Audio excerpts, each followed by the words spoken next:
భోగి, సంక్రాంతి, కనుమ అని 3 పండగలు వస్తాయి.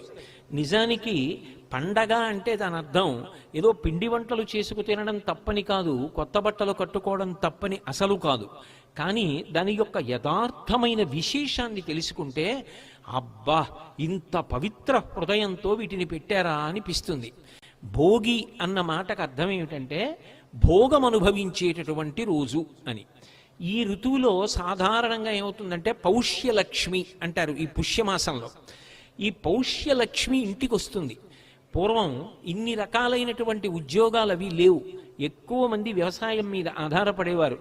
ఆరుగాలం కష్టపడినటువంటి వ్యవసాయదారుడు పంట కోసి ఇంటికి తెచ్చుకున్న తర్వాత ఎంత సంతోషాన్ని పొందుతాడో.